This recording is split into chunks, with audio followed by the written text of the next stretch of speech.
أهلا بكم مجددا. في ظل العالم المحتدم بالكثير من الصراعات، خليني أقول بنتكلم على الحرب الأوكرانية، بنتكلم على جائحة كورونا اللي أخذت فترة كبيرة بتأثيرها ومردودها على دول العالم كافة، بنتكلم على نزاعات قبلية في بعض البلدان. العالم بيشهد الكثير من التغيرات، ويبقى السؤال لإحداث حالة من التواصل بين شعوب العالم. هل نكتفي فقط بالحديث عن بعض المحافل السياسية اللي ممكن بتكون بتبحث الكثير من القضايا والإشكالات المرتبطة ما بين الصراع ما بين الدول؟ هل نكتفي بفكرة إيجاد حلول اقتصادية للأزمة الاقتصادية في العالم؟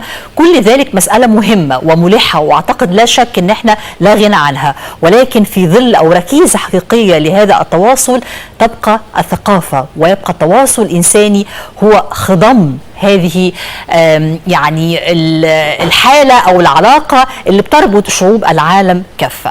الثقافة والفنون والترابط الإنساني هم اللي بيمهدوا لحضارة إنسانية تستطيع أن تكون فاعلة في إحداث أو صناعة المعجزات، قادرة أنها تنافس، قادرة على إحداث نقلة نوعية، تقدم والنهضة لشعوب والبلدان العالم كافة. ولذلك يأتي الاهتمام بدور الثقافة كآلية حقيقية، ليس فقط لمعرفة الآخر والتواصل مع الآخر، ولكن لإثبات الهوية الثقافية، لإثبات هذه العلاقات اللي ممكن تربط ما بين الدول المختلفة. ربما هي مقدمة قد تطول، ولكن بشكل بسيط جدا هي تربطنا بفكرة علاقتنا بالآخر، إن احنا إزاي عندنا قدرة إن احنا نتواصل مع الشعوب المختلفة، نفهم الشعوب المختلفة ويفهمونا هم كذلك من خلال الثقافة والفنون. هذه المقدمة ربما هي بتفتح الحديث مع واحد من هؤلاء اللي اختار هذا أو هذه المهمة لإحداث هذا التواصل الإنساني من خلال اتحاد هام جدا. اسمحوا لي طبعا أرحب بضيفنا العزيز في استوديو صباحنا مصري بالدكتور أحمد مرعوة، رئيس الاتحاد العربي النمساوي للثقافة والفنون والاندماج وعضو رابطة الأدب الإسلامي العالمية. دكتور، أولا برحب بيك في مصر وبرحب بيك في صباحنا مصري. أهلا بحضرتك دكتورة هبة، وتحياتي واحتراماتي إلى الشعب المصري العظيم وإلى كل المشاهدين الكرام وأحبائنا في النمسا بالأخص. بنحييهم طبعا. نعم. وكل المنتديات الأدبية التي تساهم في نشر الثقافة العربية والإسلامية في أوروبا. وبسم الله الرحمن الرحيم. أولا بالنسبة للموضوع الثقافي، هو موضوع أخذناه على عاتقنا بفضل الله تعالى. أردنا أن ننشئ من هذا الاتحاد منارة علمية ثقافية في الغرب، ولتكن يعني على نهج أدباء المهجر أو امتداد لهم إن شاء الله. طبعا قدمنا الكثير في خلال فترة وجيزة بفضل الله. خلينا نتكلم عن الاتحاد في البداية، يعني نعم. خصوصية هذا الاتحاد، هناك كثير من الكيانات ربما اللي بتعمل على نشر الثقافة والفنون وإحداث حركة التواصل الإنساني ما بين أو التقارب ما بين الشعوب، لكن خصوصية هذا الاتحاد وخاصة في الوقت الراهن اللي هو زي ما ذكرت في المقدمة، احنا عالم فيه مجموعة من يعني التحديات اللي بتواجه دول العالم كافة، سواء على الصعيد السياسي أو الاقتصادي. ففي ضمن هذه التحديات كيف يمكن للثقافة أن تكون لها دور من خلال هذه الكيانات؟ بالنسبة للثقافة، كيف يمكن أن يكون لها دورا مؤثرا في هذا الخضم من الأحداث؟ أن تكون ثقافة على أسس علمية سليمة، أن تكون لها التميز والإيقاع والتأثير، لكي تنشط ولكي تؤثر في الثقافة العربية والهوية الإسلامية بالتحديد. تكون نابعة من العمل الجيد، تكون مترجمة، الأعمال تترجم حتى تصل للآخر، حتى تصل. ولا بد للثقافة الإنسانية أن تصل إلى الإنسانية، وليس لبعض الفئات الإنسانية للإنسانية. دي نقطة مهمة، تعبير حضرتك نعم. نقطة مهمة. تكون للإنسانية بدليل أن الرسم يرسم بدون لغة، يراه كل، حتى الإنسان الذي لا يستطيع الكلام الأخرس يفهم من لغة الرسم. يبقى إذن لغة الرسم هي لغة العالم كله، لغة كل اللغات. بتؤثر، التعبير يؤخذ من الصورة يصل للآخر، الإيحاءات يفهمها الطفل أيضا الذي لا يستطيع أن يتكلم. شأنها شأن الموسيقى، شأنها شأن السينما لو في طبعا ترجمة وبيصل للآخر، الفنون المجملة. إذا أيضا الفنون المسرحية، الفنون الشعبية، الإيقاع، مثلا فن الموسيقى، العزف على العود، كل الذين يفهمون في الموسيقى يعرفون أن لها دور وتأثير كلغة في أكيد. البداية، لأن اللغة في الأصل هي مجموعة إيحاءات وصوتيات تؤثر في الآخرين قبل أن تكون لغة. على سبيل المثال فيلم طرزان، البنت أو الابنة التي تركت في الغابة وتعلمت لغة الطيور، كانت تتعامل معهم وتتكلم، تعايشت معهم، تعايشت. هذه هي أيضا لغتها. اللغة إذن يبقى هي مجموعة من الأصوات. حتى في اللغة العربية في النحو هو مجموعة من التعبيرات ونهاية يسمونها نهاية الكلمات، ولكن هي ليست نهاية الكلمات، إيحاءات الجمل كما قال عنها الدكتور عبد الركحي رحمه الله. فاللغة والفن تعبير أساسي لازم يؤثر في الشعوب، لازم ينقل بصورة حضارية. أنا كفنان أو كإنسان مصري أريد أن أعبر عن حضارة عظيمة، أنقلها في كتاب جيد، مثلا في السياحة، كحضارة إنسانية، كحضارة إنسانية بالألوان الجميلة الزاهية وليست الألوان الغير زاهية، لتؤثر في الطفل وتؤثر في كل من يراها. هناك ناس يحبون الجمال. هرجع النقطة دي، لكن فكرة ذكر الحضارات، هل الحضارات بمختلف الحضارات أو الحضارات المتنوعة على مستوى العالم مصيرها كان دائما في صراع بينها؟ يعني هرجع مرة أخرى لصراع الحضارات، كلاش اوف سيفيلايزيشنز، سامويل هانتنج اللي اتكلم طبعا بشكل شهير جدا على هذه الفكرة. هل واحنا بنتكلم في سنة 2023 الفكرة أخذت أبعاد مختلفة ولا ما زال فكرة الصراع هي القائمة؟ وإلى أي مدى ممكن أن نصل لحوار إنساني يقدر يعمل تقارب بين الشعوب من خلال الثقافة؟ نعم، المجتمع بني أساسا على الصراعات. ونذكر في التاريخ الحديث عندما قسم العالم اسبانيا والبرتغال، قسموا العالم في الحضاره الحديثه على ما يقع على بعد 1110 ميل، يقع شرقا للبرتغال وما يقع غربا لاسبانيا.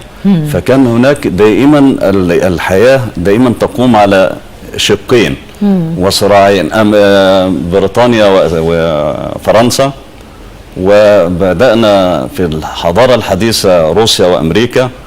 وقالوا بالنسبة لهذه المعلومة الجميلة ذكرتها حضرتك، نحن لسنا أصدقاء أمريكا وروسيا، ولكن بيننا مصالح مشتركة. يبقى إذن المصالح المشتركة هي التي تربط الشعوب، رغم التقدم الهائل في الأسلحة النووية، وصاروخ ما قبل القيامة ب5 دقائق وصاروخ يوم القيامة، وهذا الرعب الذي عايشناه في هذه الأيام وهذه الأحداث، والذي أثر تأثيرا كثيرا على الحركة الأدبية والثقافية. في اعتقادك كيف يمكن يعني بعض الكيانات الثقافيه، منها على سبيل المثال الاتحاد العربي المصري النمساوي طبعا للثقافه والفنون، او الاتحاد العربي النمساوي، ان يكون لي دور مثل هذه الكيانات في تعميق العلاقات الإنسانية ما بين أو تقارب ما بين الشعوب، أو خليني أقول سد الفجوة في بعض الأفكار المتعلقة طبعا بالاختلافات اللي موجودة بين هذه الشعوب؟ القديم ما عانيناه وما شاهدناه في الأجيال السابقة التي منذ 30 عاما مثلا أو 35 عاما، أصبحنا نواجه الآن مشكلة جديدة اللي هي مشكلة الأبناء، الأجيال الذين ولدوا في النمسا، ولدوا في الغرب، الجيل الثاني والرابع طبعا، والأحفاد إن شاء الله ربما ينسون اللغة العربية. فحاولنا أن ننمي اللغة العربية في نفوسهم، وهناك بعض الجمعيات وبعض الكيانات التي تدرس اللغة العربية من العرب ومن المصريين، ويدرس في النادي المصري في النمسا هناك لغة عربية للأطفال، وتدرس في جماعة من الأردن على سبيل المثال الدكتور فادي شيبان وغيره، والشيخ محمد العواد، يدرسون اللغة العربية. هذا ما نهتم به الآن، اللغة العربية مع الدين، وربط الأطفال ولد في بيئة تتكلم اللغة الألمانية، وحتى لو جعلت اللغة العربية هي اللغة الثانية ولكن ننشطها، يتكلمون اللغة العربية. اللغة بمعنى كمان الثقافة، ليس فقط التحدث أو آلية التحدث، لكن الثقافة العربية دي مسألة مهمة. أنا أريد أيضا الأبناء يتكلمون اللغة العربية كلاما حديثا، لكن أريد أن يكتبونها كتابة. كيف يتكلمون اللغة العربية ولا يكتبونها؟ يتكلمون الآن 3 لغات وأكثر، واللغة العربية بدأت تندثر، فنحن ننشط الضوء على انه هم يتكلموا اللغه العربيه. طيب عندما نعمل في القريب العاجل ان شاء الله منتديات وندوات وحفلات تكون تبث باللغه الالمانيه، ونجلس في الخلف لنقيمهم وننظر كيف يفعلون، نريد أن يترجم هذا الألماني إلى اللغة العربية أيضا. دي نقطة مهمة جدا. نعم. طيب منذ بداية من إنشاء الاتحاد وحتى يومنا هذا، طبعا في بعض الكيانات اللي ممكن تكون بتشتغل على فكرة تعزيز الهوية الثقافية العربية وخاصة داخل المجتمعات الأوروبية، لكن خليني أقول مثل هذا الاتحاد إيه أبرز التحديات اللي بتواجهه عشان يقدر يقوم بالدور المنوط به داخل أوروبا وفي بلد زي النمسا على سبيل المثال؟ يعني أبرز التحديات، وأنا عارفة الجالية العربية هناك كبيرة كمان في النمسا يعني. أبرز التحديات التي تواجهنا ونتأذى منها أن يقدم كلام على أنه شعر ولا يمت إلى الشعر بصلة. ده بيحصل فعلا، حاصل الآن كلام ليتهم يقولون خواطر بل يقولون شعرا. ده من العرب المقيمين في النمسا بالعربي. طيب حضرتك طبعا كشاعر وكمبدع اساسا في الاصل واديب، فاعتقد مهتم باستقطاب نعم. يعني اصحاب المواهب الحقيقيه. اذا يعني اردت ان اقول هذه قصيده اقول هذه القصيده من بحر كذا وعلى ابحر الخليل وفيها كذا وفيها اخطاء كذا ونسبت عروضيا لكذا، ولكن كلمه قصيده مطلقة على أي كلام لا ينتمي أساسا إلى الخواطر ولا يرتقي أن يصل إليه. هنا في رابطة الأدب الإسلامي وأنا كعضو فيها قال الدكتور صابر عبد الدايم واجتمعت لجنة الأدب والفكر على أن شعر النثر ليس شعرا مقطوعة نثرية فقط، وهذا قديم جديد. يعني أيام العقاد كانت في لجنة الفكر قضية شائكة وكانت أصبح ومناقشتها وكان فيها طبعا الدكتور زكي نجيب محمود كان يحال إليه أي نص غير شعري. بس التحدي هنا دكتور اسمح لي إنك تتكلم على مثل هذه القضايا المتعلقة بالأدب وفكرة إن إزاي يكون عندنا حماية للأدب العربي وتقديمه بالشكل اللائق بتاريخ الأدب العربي في مجتمع أنت عندك أزمة أساسا في التحدث باللغة العربية لبعض الناس أو يعني الجاليات اللي موجودة هناك، فإزاي بتقدر إنك يعني تعقد هذه المعادلة الصحية؟ يعني بقى الاتحاد ايضا ليه دور للاهتمام بهؤلاء اللي عندهم قدره لغويه ويعني تثمارها، وخاصه الموهوبين او المبدعين منهم من الكتاب والادباء والشعراء اللي اعتقد ان هم في حاجه الى يعني تعزيز هذه الموهبه او تنميه هذه الموهبه. انا اتكلم تحديدا عن الذين يتكلمون عن الشعر، عن الادب، عن الذين يدعون انهم ينتجون الادب حتى يقولون ينتجون مع انها نتاج فكري وادبي. طبعا. اذا اردت ان تكتب تعلم الكتابه بالظبط، جيد اللغه، اعرف في اخطاء، هناك اخطاء لغويه لا يدركها 90% من العالم. الاخطاء اللغويه مبارك بتقال مبروك، عندما تكتب في النص الادبي مبروك هذا خطأ. الفنجان عندما تكتب في قصيدة فنجان قهوة، شربت فنجان قهوة، هي فنجانا من القهوة، هذا كلمة فنجان ليست عربية معربة، توضع بين قوسين أو أقول شربت قدحا من القهوة، خلاف شربت احتسيت قدحا من القهوة. هناك لغات أصيلة كما نقرأ الأشعار والأعمال الأدبية الجيدة نكتبها ايضا جيده. انتوا بتشتغلوا على ده في الاتحاد، ان فكره ازاي انك تحسنوا من اللغه، من ادوات اللغه لدى يعني الناس اللي عندها عشق فيها، لكن في نفس الوقت ممكن ما تكونش على نفس القدر او المستوى زي ما حضرتك بتقول او الكفاءه اللغويه انها تقدر انها تصيغ منتج ادبي. والله الانسان الذي يتحدث في سنه او في 3 سنوات اللغه الالمانيه بطلاقة ويستطيع أن يبارز الآخرين فيها، عليه أيضا أن يتعلم اللغة العربية قبل أن يتعلم اللغة. وبدليل القاطع أن الذين أجادوا اللغة العربية تعلموا اللغات الأجنبية بسرعة جدا. الفوناتكس الصوتيات العربية بتسهل جدا التحدث بأي لغة. إذا أنا لم أستطع الكتابة في مجال معين أتركه وأنظر لشيء آخر أقدم فيه، لأن أنا المقصود مش المبارزة، أنا المقصود أقدم لونا من الأدب والفكر. أيوة، أنا سؤالي إيه الدور اللي بيعمله الاتحاد في هذا الإطار؟ يعني لو المشكلة خلاص افترضنا أنها قائمة، لكن دون الدخول في التفاصيل طبعا الإشكالات اللي موجودة مرتبطة بالأدب العربي، إزاي الاتحاد ممكن يكون له دور في فكرة تعزيز أو تنمية تلك المواهب؟ أخذنا إنها جزء من ألوان الثقافة الهامة أيضا يعني. هذا الدور بفرعنا في جمهورية مصر العربية. طلبنا من الأستاذ الدكتور باسم عبد العظيم ولجنة الأدب يرأسها الدكتور صابر عبد الدايم أن نعرض عليهم القصائد والمقالات الأدبية التي من يريد أن ينشرها في الاتحاد، ينقحونها ويفعلون لها نقدا أدبيا ثم تنشر، وهذا دور مهم جدا طبعا. وبناء عليه يمكن للناشر أن ينشر هذا العمل في مجلات أخرى. نحن لا نقول هذا يخصنا فقط، من قبيل أن بننشر الثقافة.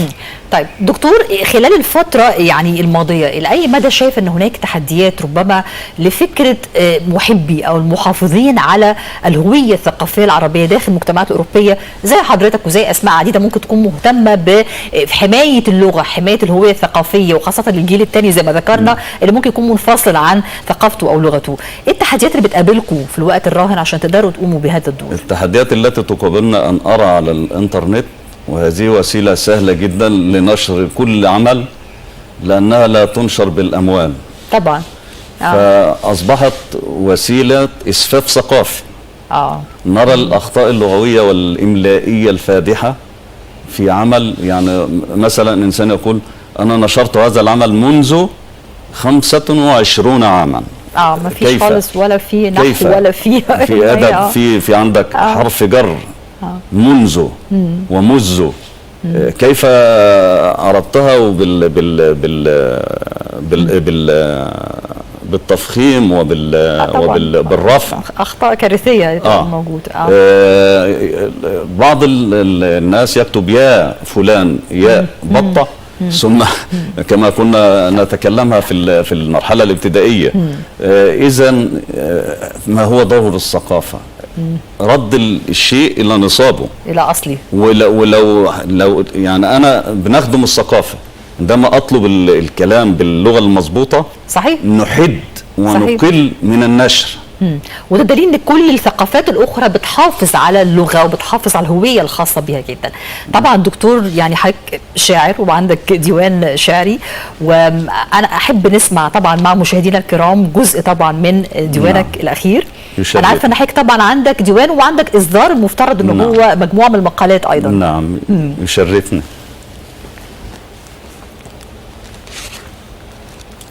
طالما حضرتك قلت قصيدة نبدأ بقصيدة.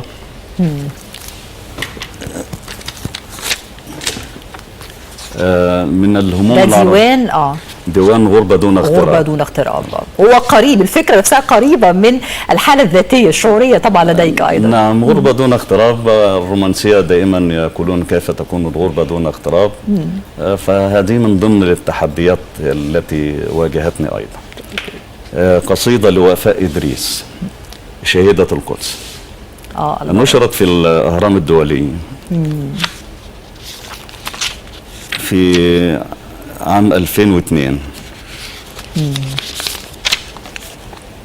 وفاء إدريس أوفت بعهد الله حين تخاذلت همم الرجال، يا زهرة وثقت في أفق النساء عرى النضال، وغدوت في حفظ العهود لكل أمتنا مثال، يا حيلة البستان أنت ويا زهور الكرنفال، إيه شهيدة قدسنا إن الشهيد هو الجمال، يا ضرة بين الشباب شبابنا هو الاكتهال، هيا اعقد الآمال فينا بيننا أيضا رجال. إن انتقامك يا فتاتي ليس ضربا من خيال، يا عرب كفوا عن الشقاق والافتعال والانفعال، دوما يزيد القتل فينا وكل يوم في احتفال، وبرغم أنوار الحياة نعيش دوما في ضلال، القول بعدك يا وفاء صنوف نصب واحتيال. لا نبتغي فقط الكلام فحربنا خير الفعال، لن ترجع الأرض السليبة دون كر أو سجال، أنت الطيوف الحاليات وأنت لمسات الجلال، يا نور كل عيوننا يا كل معنى للجمال، والأم كيف تعيش بعدك حلمها دون اكتمال، قولي بربك كيف نحيا والحياة بلا كمال. الله على الجمال. أحسنت يا دكتور، يعني قصيدة يعني أعتقد مليئة بالكثير من ليس فقط الأحاسيس والمشاعر، لكن كمان هناك إسقاطات ربما لها دور كبير جدا عند أي حد بيسمع طبعا هذه الأبيات الشعرية الجميلة. نعم. خليني أقول اتفضل. أقول يعني قصيدة أخرى. دي خاطرة. خاطرة. هذا الفرق بين الخاطرة والقصيدة. وتبقى الآلام ضرب لي وعمر لا أدري متى يلتقيان، لتعبر قاتمة الآثام وهاجة النيران، وتمضي الأيام فأدنو من جنة الرضوان، والكلمات تمضي وأنا ويبقى سحر البيان، فالكهولة مني تسربت والعمر خلسة من الزمان. الله. طبعا أنا كان نفسي نسمع أكتر، وأنا شخصيا هحتفظ بهذا الديوان، لكن بشكر حضرتك طبعا شكرا جزيلا على وجودك معنا. دكتور أحمد مرعوة رئيس الاتحاد العربي النمساوي للثقافة والفنون والاندماج وعضو رابطة الأدب الإسلامي العالمي. بشكرك شكرا جزيلا. وتبقى دائما الثقافة ربما هي النفس الأخير لمجابهة صراع الحضارات. شكرا لكم لحسن المتابعة، نشوفكم بكرة مع فريق عمل جديد وصباح مصر.